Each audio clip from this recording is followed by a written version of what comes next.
joins us virtually. Mr. Adamu, thank you very much for your time. Thank you for speaking with us tonight. My pleasure. Thank you for having me. Thank you. So 48 names so far were asset frozen, especially at a time when some Nigerians are strongly convinced that the biggest evidence of the federal government's willingness to confront insecurity was that refusal or its refusal across two administrations to release the full list of terror financiers earlier exposed by UAE. Does this suggest progress? Yes, it does. Even though there is a lot of, I wanted to say misinformation, but it's actually more than misinformation. There is an absence of strategic communication by On whose part?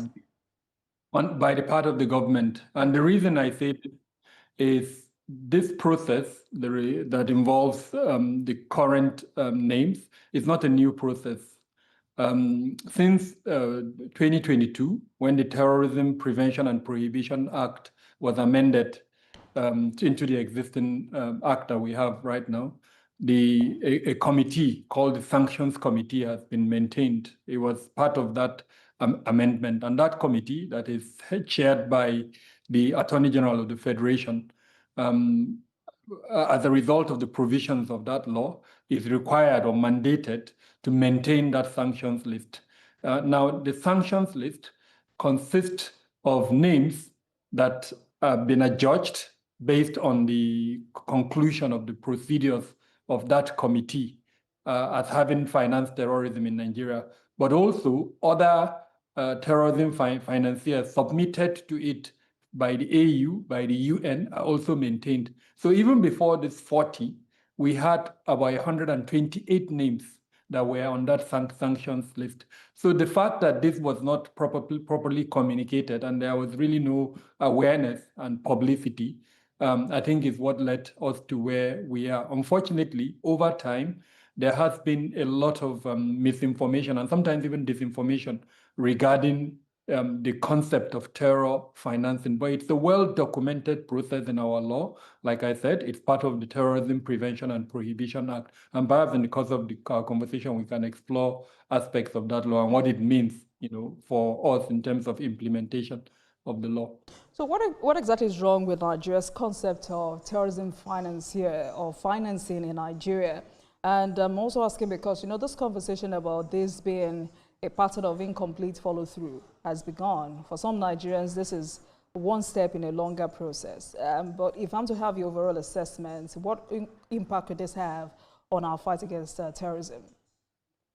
Oh, huge, but only if we follow through with the various components of the law. This is just the beginning. What is actually required is for designated business and professions, I think they're called DFNBs, to now use the names, the sanctions list, to screen for various purposes. So as an example, they are employing staff. They are supposed to screen that list to make sure the people that they're employing are not associated in any way with the individuals or the companies on that sanctions list. If they are issuing out contracts for whatever, as long as it's a contract that would be of value, they are supposed to screen that list to make sure they are not issuing out contracts to any individual, any company contains on that list. And I'm sure you know this probably better than I do. How many companies in Nigeria actually do that? The government itself, does it do that? Does it look at that list before it issues contracts? So that's, I think, the challenge. We've not fully implemented the provisions of that law. EFCC is doing a very good job. As you know, it maintains the SHKUMU process. I've forgotten the full meaning of SHKUMU, but it maintains it.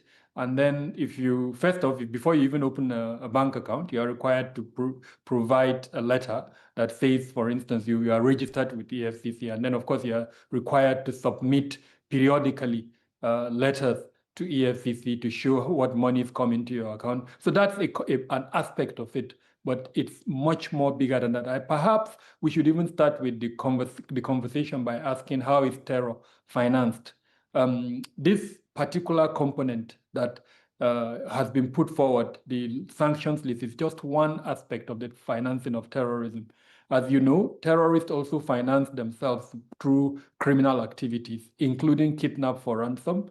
Sometimes they take over routes that drug traffickers use. They collect dues and taxes from these drug traffickers. In security challenged locations such as the Northeast, they take over routes or markets where farmers or fishermen go to. They collect dues and taxes from these farmers. In other locations such as the Northwest, they collect, it could be livestock. They sell those livestock. So there are various ways through which terrorists make money and to finance their operation.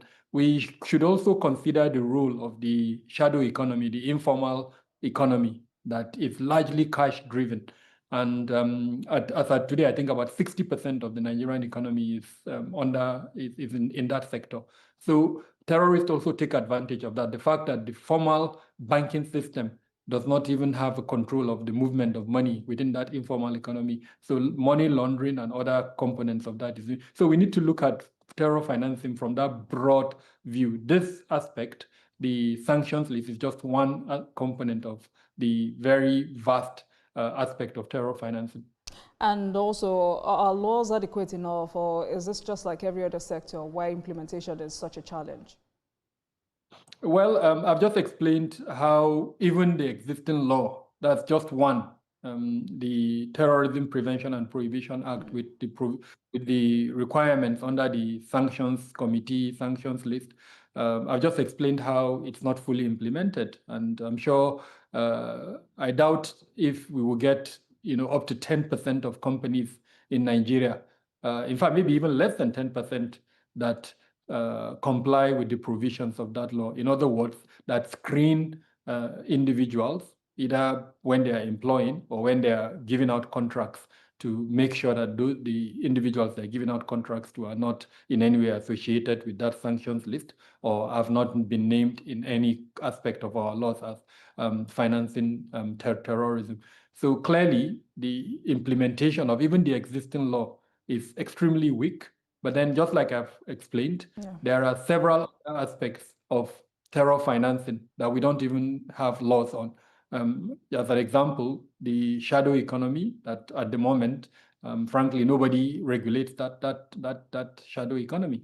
And then, of course, the criminal movement or control of certain routes by these groups. So it's in terms of if we're going to give a percentage, I think only probably less than 10% of the avenues through which these terrorists generate funding. I've not spoken about the Awala process where they are able to generate money from contributions from all over the world. There are aspects of that too. So very little component of terror financing it has even laws that look at them, and then of even that very little, in terms of compliance, I would say less than 10% in the compliance to the existing law. All right, quickly, Mr. Damu, repeated naming without visible prosecution. I mean, let's leave out how this may affect Nigeria's credibility internationally. Earlier, you said there were, before those 48 names, there were about 128 names on that sanction list. Talk to us about the risk of releasing names without accompanying evidence or legal prosecution. Okay, as far as I know, there is ample evidence to show that the judicial process was followed before the names were added. And I'll use the example of a name that once I mentioned, everybody listening knows who he is. Tukur Mamu, the journalist, and I think half cleric, that was arrested. If you recall the process, so he was first arrested, charged, went to court, and then before eventually he was added to the sanctions list. His name is on that list. The others, I'm not too sure whether that process was followed, but I want to think that since there's a sanctions committee and it's headed by the Attorney General of the Federation, who is actually the custodian of quote unquote our laws, that he would comply with existing laws before he names individuals into that list. So I think maybe we should give them the benefit of the doubt. Again, like I mentioned at the beginning, there is a lot of conspiracy theories around the financing of terrorism, and this was as a result of I would say, lack of awareness and advocacy by previous government, and frankly, to an extent, even the existing one, for Nigerians to understand the contents of the Terrorism Prevention and Prohibition Act, as amended in 2022, so that they are aware that there is a sanctions list and a sanctions committee that exists.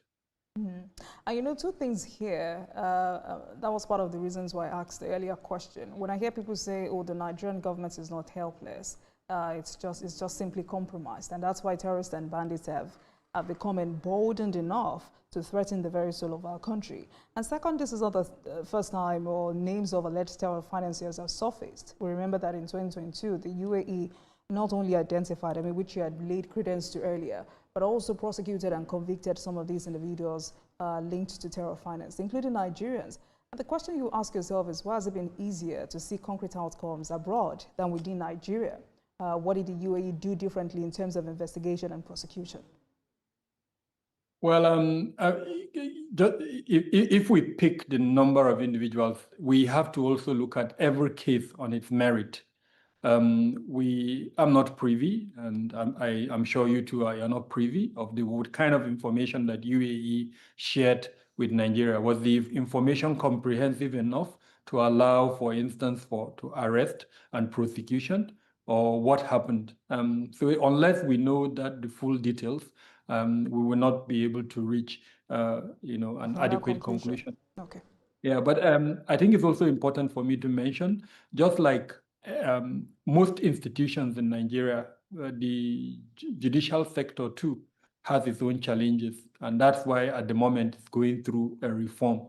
And so the possibility of weaknesses and that leads to ineffectiveness and inefficiency is a possibility that exists, and perhaps it's also leading to some of these weaknesses. But I don't want us to isolate the judicial sector from the other challenges affecting the Nigerian society. The fact that we have found ourselves in this situation, don't forget that the process actually starts from law enforcement. Yes. And as you and I know, the law enforcement component, especially if we pick the administration of criminal justice, it has a lot of challenges. No matter how much a judge likes my faith or does not like my faith, if the law enforcement component or the prosecution does not present evidence when they charge me or anyone to court, it will be very difficult for the judge to rule against or in my favor. And that's what I would like to know, Dr. Adamu, that's what I'd like to know, if the Nigeria's current laws on terrorism financing, provide enough power to prosecute sponsors effectively. In my opinion, even though it's not my field, mine is specifically security. This is more the legal side. But in my opinion, from what I know about the law, it does provide. There are provisions for the prosecution of terrorism offenses, including terrorism financing. The challenge is to ensure, for instance, that evidence are gathered in support of the charge, and I think this is the biggest challenge. Let's not even take this too far. How many of our law enforcement agencies have evidence rooms? How many of our law enforcement agencies have procedures, SOPs, standard operating procedures for collecting evidences? You watch movies, you see the process of preservation of evidence. Evidence is not touched with the bare hands. But you see the infamous case of Evans. You saw when he was arrested. Yes. You saw them taking selfies with him. You saw them touching his phones. There are so many examples I will give to you. And of course, interact with these law enforcement agencies. And I can tell you that very little among them have evidence rooms. Very little have SOPs, standard operating procedures, for the collection of evidences. And so the process of gathering that evidence and, of course, putting forward that evidence during the prosecution to ensure that the judge believes beyond reasonable doubt that that person actually committed the act that he's being accused of. But what creates what creates real deterrence, Dr. Adam? Is it naming, arrest, or convictions? But I'll allow you to answer this question when we return from this break. For the federal government to give us names. So far, 48 names have been released. What next? Do terror financiers feel genuinely at risk in Nigeria today? I've been speaking with the CEO of Beacon Consulting Limited, Kabiru Adamu. Mr. Adamu, thank you very much for staying with us on the program. So what creates real deterrence? Naming, arrest, or convictions? All actually. The naming is the beginning of the process. But like I said, what is more important is that the names on that list are implemented in a manner that it allows for screening by corporate bodies, by individuals, by professionals, and that the necessary sanctions that should follow. So those individuals should not be allowed to operate banks. They shouldn't be allowed to operate companies and all of that. I mean, I've lived in a country in Europe where if for any reason you are associated with any fraud, you can't operate an account. And that on its own is deterrence. The moment your name is flagged as having been involved in a fraud, you can't operate an account. So think about it. This is to also put it into proper perspectives. The thoughts that corruption and political protection have made it very impossible for the government to truly fight insecurity, despite having the capacity to do so. Also when we speak to whether these 48 names are small fries, and why we also need names of their political backers. Is that a valid conversation to hold? There's no small fry in terrorism. And when having this conversation, we should relate it to the recently concluded mass trials, where about 508 suspects were brought, and I think about 300 plus were convicted. Now, one particular case would be relevant to our conversation here, where during the hearings, it became public that he used 750,000 naira to finance a terrorism act, which included the bombing of a particular location, 750,000 naira. So would you call that individual a small fry? How many people died from his act? So again, there's no small fry in terrorism. It's anyone in that value chain who contributes, who supports, and in the long run, the support leads to a terrorist act. Frankly, it's not a small fry. So I think the mere fact that the government has done this is an act in the right direction. It just must follow the processes that I mentioned earlier on if you want to make it more effective. Once we lift, we must also ensure the implementation of all the relevant provisions. We must also ensure that the entire ecospace, and not just within Nigeria, the same way other countries would send their list to us, we need to send their list. And here I want to emphasize the point. We know, because of course, as you know, I run an organization, we've handled cases where we would send the names of the individuals with ample evidence. And in some instances, it would be lawyers who would write to the regulatory agencies. These individuals are living in countries like the UAE, but then for some odd reasons from the Nigerian side, they would not send those names either to Interpol or the other international bodies that would lead to the arrest of those individuals. So that's perhaps the area that I think we need to do more. And again, this is the responsibility of the relevant organizations, EFCC, sometimes the ICPC, and then of course the Ministry of Justice. And now that you've gone ahead to talk about the phase 9 of the ongoing terrorism suspect trial. According to the AGF, over 500 suspects will be tried in this ongoing trial. For those who have doubted or wondered if Nigeria's judicial system is equipped to fairly handle such cases, terrorism cases at this scale, does this send a strong message that the country is no longer a safe haven for terrorists? It's the beginning.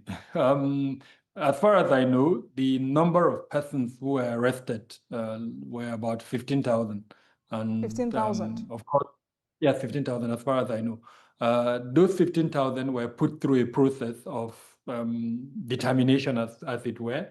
And if I'm right, about 5,000 were determined as, having been involved enough to be tried.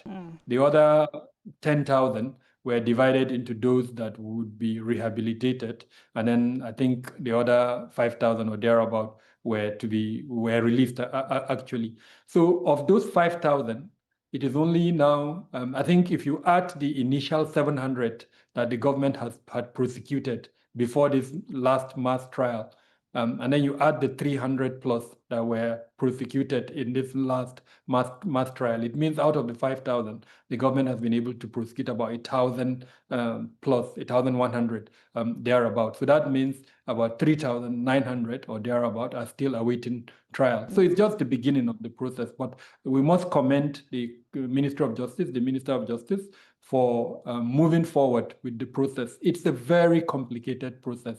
If the Minister of Justice is handed over suspects by law enforcement, don't forget that they are not the one who do the arrest. It is law enforcement, the military, the police, others, DSS, that make the arrest. And it is their responsibility to gather evidence. And we've agreed, we've had the conversation just before now to show how difficult and ineffective the process of gathering evidence is in Nigeria. How do you even gather evidence when you don't have evidence room? How do you gather evidence when you don't have SOPs? So the Ministry of Justice is presented with such a case of individuals with very little evidence, and they now have to scurry around in an attempt to gather the evidence. They have the difficult choice of letting them go or keeping them in custody until whatever happens, or carrying on the prosecution. And I think they've done an amazing job. If out of 500, they're able to get about 300 plus prosecuted, they deserve commendation. It's work in progress. The rest of the 3,000 plus, I'm hoping that another set of mass trials would commence, and so we see more prosecutions. But they deserve commendation, given the circumstances. Can it get more complicated than it is already? Because when we talk about these kinds of issues, there are Nigerians who say, let's address the root causes. But the question again is, isn't these kinds of decisive enforcement like this the necessary first step to take before any long-term solutions can ever work? So when we are looking at counterterrorism, the entire process must be looked at. Addressing the root causes is one component. Kinetic operations are also another component. Prosecution is another component. Of course, even the controversial Operation Safe Corridor is another component. That's why all of these things are contained in our national counterterrorism strategy. That national counterterrorism strategy has about 5 components that look at all of these things that I've mentioned and more, actually. So for us to be successful, it's not about implementing one and leaving the other. We must implement them all, and we must implement them across the country. Part of the challenge that we've seen before is that we focused too much on the Northeast for obvious reasons, because the Northeast was the epicenter. It was where the challenge started.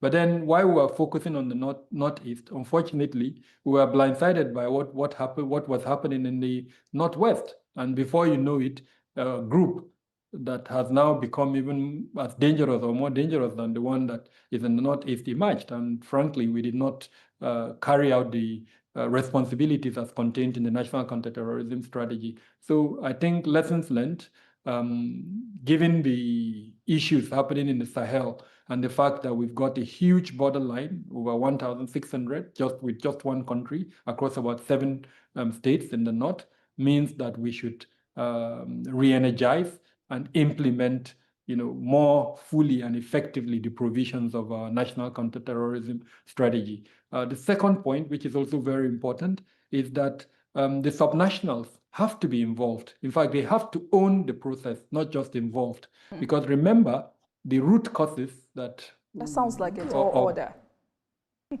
Not really. It's about engagement. It's about, think about it. At the moment, about 31 governors are in the ruling party, the APC. So if we have 31 governors, and it is a national imperative, which of course, as you know, is drawn from the Renewed Hope agenda, then it makes sense that these 31 governors should not just support, but they should own and implement the components of that imperative. So it's really about engagement and making that fine line between politics and governance. and making sure that the governance, there is some form of national cohesion in terms of those imperatives, including the security imperatives. If we're addressing out-of-school children, and the federal government has a commission that is implementing a model policy in the FCT Abuja, I want to see all the 31 governors that are in APC at the moment also implementing it in their state. If we're addressing the unemployment that affects our youth or the youth that have no skill sets, and the government has a policy that is implementing, I want to see the 31 state governors in APC, because those are the root causes of terrorism. And if we don't approach it from that angle of addressing the root causes, that nexus between socioeconomic factors and the security challenge, then unfortunately the federal government cannot do it alone. I agree, Mr. Damu, and I mean, especially now that Justice Nyako has ordered that convicted terrorists undergo some form of rehabilitation and de-radicalization programs after serving their term. How realistic is it to expect genuine de-radicalization in our current prison and correctional system? But I'll come back to that if time permits us. Let's quickly talk about the Gili Market airstrike. Yobe, Borno State governors say Gili Market is a Boko Haram stronghold. We've also heard from the former Chief of Army Staff, retired Lieutenant General Takobo Ratai, has also described the recent airstrike as a necessary military action against a terrorist stronghold. But the airstrike has generated some conversations. NAF has decided to probe civilian casualties in that airstrike. For you, how should an internal military investigation into these kinds of allegations be structured to ensure some level of credibility? It should be a combination of serving military officers with possibly judicial officers, as well as private security practitioners like myself. There are a number of individuals that are well respected in the country today. Femi Falana is one of them. If you include them in any committee, the trust level of that committee will be much higher. But if we continue, I mean, think about it. In recent times, we've had about 13 of such blue-on-blue mishaps by the Nigerian Air Force. And in almost all of them, apart from one that happened in Nasarawa, and I must commend the Chief of Air Staff at that time, he followed through on that process. He set up a committee. The report of that committee was released. He visited the victims' families. He gave some form of compensation. And that matter has almost died. Another example I'll give is what happened in Kaduna State, Tudumbiri. You saw the process, how the government kind of prioritized the investigation, how some form of reparation took place, and compensation. Now, that's what should have happened. It's unfortunate that the initial reaction, the initial comments by the government, for me, did not really help matters. But I think this move to conduct an investigation is a good beginning. But the committee that is set up must be a committee that would be cross-cutting. It must involve individuals that the public trust, especially public in Borno State and Yobe State that are victims of the attack. Now, that statement by the governor that the market was shut down almost 5 years ago, unfortunately, that is part of the challenge that we have in terms of our counter-terrorism approach. The livelihoods of people are affected when markets are shut down. Let's not forget that these people, frankly, are living in abject poverty. And sometimes the only way they can survive is to go to markets like that. So instead of shutting down the markets, why don't we prevent the bad guys from coming to that market? Or where the conclusion is that there is no way to dominate the market and stop the bad guys from coming to the market, then why don't we give the people alternative markets to go to? If you don't give them alternative markets, and they are forced to go to the only market they have, and then you come and bump them because, quote unquote, you've shut down the market, and you believe everyone who comes to that market is a terrorist, then frankly, something is wrong with that conclusion and that theory. The third point I want to mention is we are putting enormous pressure on our military.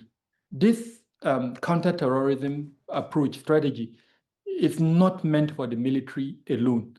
It is an all of government and an all of society approach. But today, almost all the conversation is around the role of the military. So we must change that. We must make sure. In fact, the last global terrorism index that was released, and they now focused on Nigeria. Of course, we lost 2 places from 6 to 4.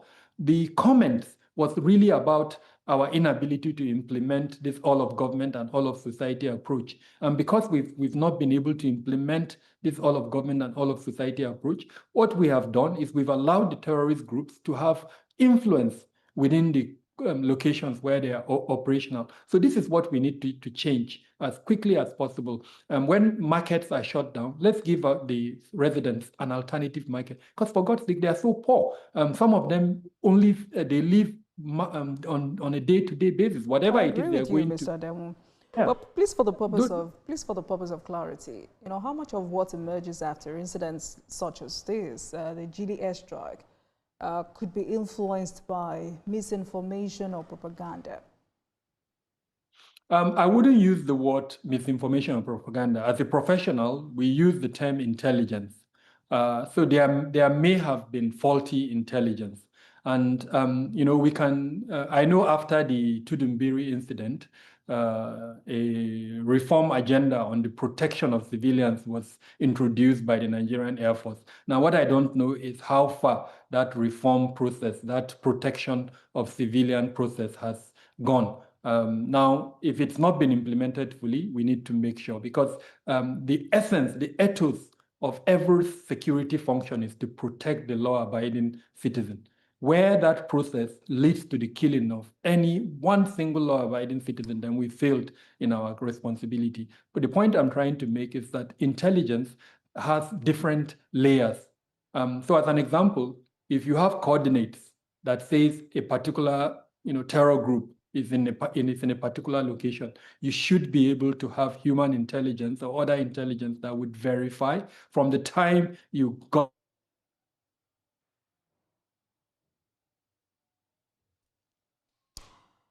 Dr. Adam, are you there? I may be wrong, but it looks like Boko Haram. Okay, Dr. Adam, if you can hear me. So I may be wrong, but it looks like Boko Haram intensifies their campaign of terror during political seasons. We've heard reports like they collude with politicians with similar ideology to unleash destruction and violence against Nigerian citizens. What do standard rules of engagement typically require in counterinsurgency operations, especially in the northeastern parts of the country? Dr. Adam, are you there with me now? Yeah, so but right, so I was saying I may be wrong, but it looks like Boko Haram intensifies their campaign of terror during political seasons. And I've even listened to several reports saying that they sometimes collude with politicians with similar ideology to unleash terror or destruction against Nigerians. But from your own experience, what do standard rules of engagement typically require in counterinsurgency air operations in northeast Nigeria, to be specific?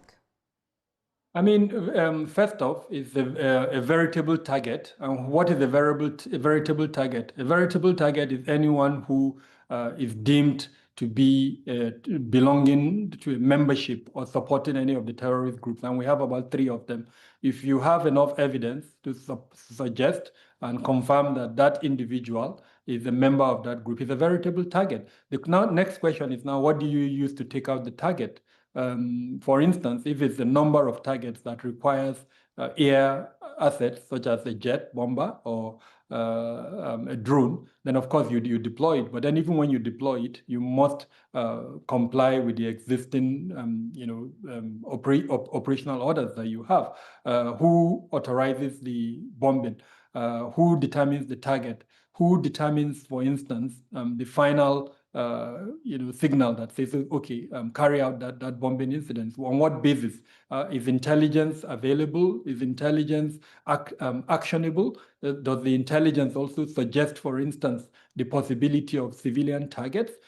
Is the particular individual of such important that if to take him out and you take 2 or 3 innocent civilians, he's that much important. So let's assume he's a commander, and we know that he's a commander. And if we take him out, we're going to take out 2 or 3 innocent civilians. So all of those considerations they have to be put in place.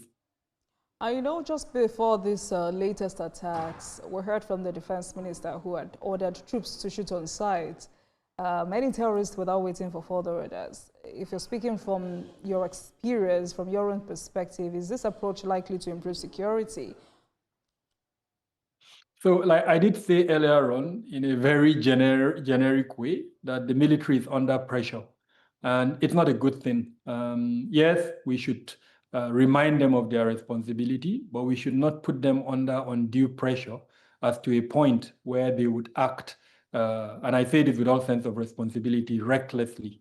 Recklessly would mean killing civilians because, for instance, they believe those civilians are associated with terrorists. I did say earlier on that the ethos of any security function is to protect the innocent civilian.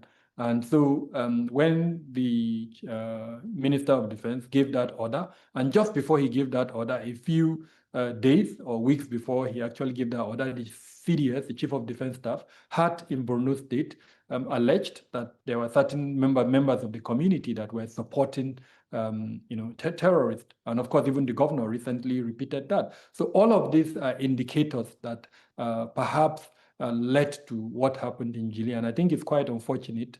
What is more important is that we conduct an investigation, a dispassionate one, to find out what exactly happened. If there were errors, how do we correct those errors so that we don't see a repetition of such an unfortunate act? Because the major thing we should remember is we need the support of the people.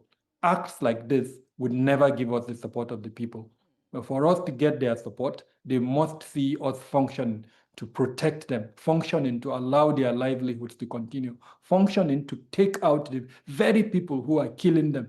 Unless we do that, there's nothing we would say that would make them support the counterterrorism process. And I know that a combination of the federal counterterrorism strategy, as well as the state level measure, which is called the Borno model, has to a large extent succeeded. But then we're seeing a reversal, and this is what we need to find out: what happened, why the reversal?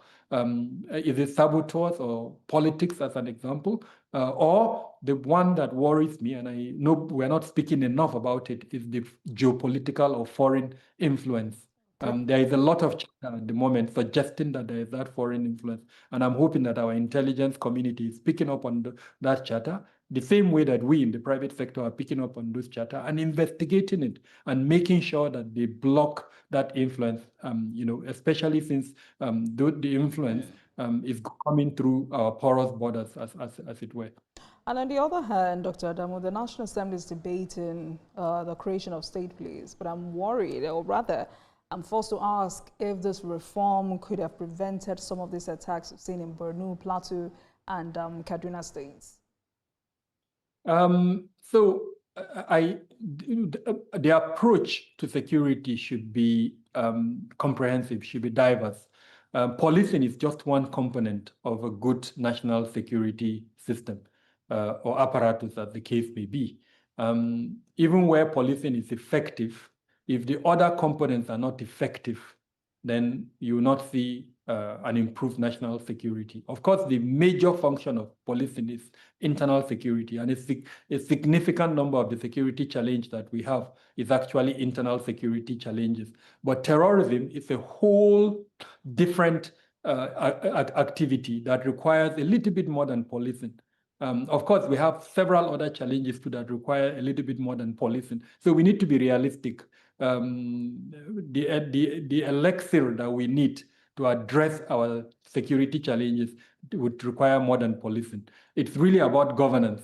Earlier on, when we discussed addressing the root causes of insecurity, it is actually about that. If we're able to address the root causes, contain the violence through kinetic force, then what would follow automatically is the suffocation of these terrorist groups. And so we must approach it from that angle, not just thinking that it's policing that would address it. No, we must approach it. Policing is a very important component, but the more important component is that of good governance. If governance is the first approach to tackling and defeating terrorism in this country, Nigeria, how then do you charge, as a go tonight, Dr. Adamu, how then do you charge the governors on this? In simple terms, they should wake up. There has never been any time, I think, in the history of Nigeria where governors have had it as good as they're having at the moment. But the million-dollar question is, what are they doing with the funds that is coming to them? I see occasionally them buying drones, them buying vehicles, but security requires more than that. You can't have a pool of out-of-school children.